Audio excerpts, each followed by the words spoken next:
Hello, my name is MJ, and in this video I'm going to be taking a look at Punished by Rewards, the trouble with gold stars, incentive plans, A's, praise, and other bribes by Alfie Kohn. If any book is going to convince you about the negative impact of external motivators, it is this one. For far too long, the way that we motivate people has been based on the work of Skinner and other behaviorists who developed the carrot and stick method. If there's a behavior that you want people to continue to do, you reward that behavior. Or if there is behavior that you don't want, you punish that behavior. This might work in a very limited way for creatures that are quite simple, but humans are really complex. And this simplistic view of how to motivate them just doesn't work. What I really like about Alfie Kohn's work is how he has highlighted three main areas in which we try to motivate people: a parent trying to motivate a child, an educator trying to motivate a student, and a manager trying to motivate a group of staff. I happen to do all three of those jobs, and so I found it especially interesting.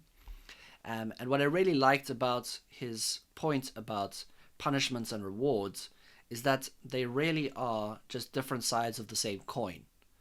They have the basic assumption that we need to do something external to try and get compliance.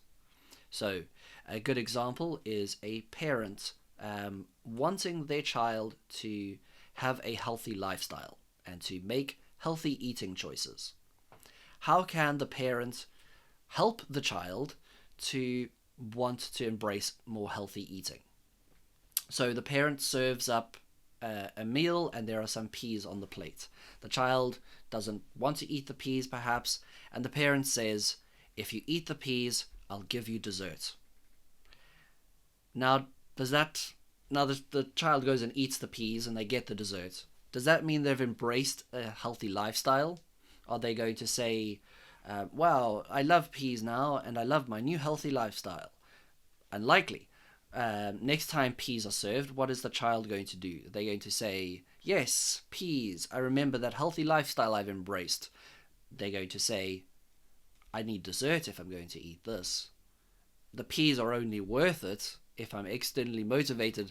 I need to get a reward for that. And so it creates this dependent relationship where the child is not interested in the long-term belief of healthy eating. They just believe in the enjoyment of dessert. Much better if we can rather try and teach children the value of eating healthy. Why should you eat healthy? And that will lead to longer-term compliance. We don't need short-term compliance because the goals of the parents are not, I need you to eat peas now. The goals of the parent should hopefully be, I want you to be healthy long-term. A teacher wants a student to be interested in learning. How can they do that? At the moment, the way that they try and do that is usually through external motivators, like grades. They say, if you work hard, you could get an A. But the student doesn't listen to the work hard bit. What they see is an opportunity to get some external motivator. So grades are apparently important, but a smart student is not going to work hard. A smart student is going to do the bare minimum required of them to be able to achieve the grade. And that's why in school you see so often, how many words does it need to be? They just want to know, what's the minimum I'm required to give in this? And that doesn't lead to lifelong learning. That doesn't develop an interest in a subject in a student. That just teaches them to be dependent on an external motivator.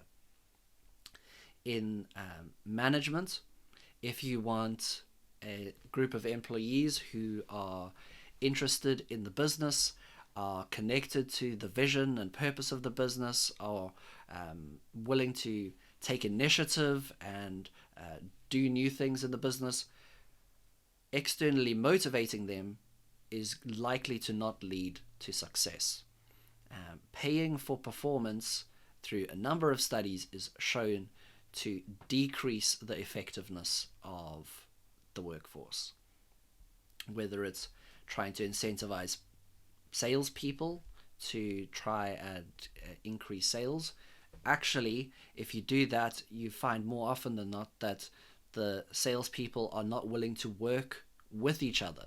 They see each other as competition rather than trying to help each other out.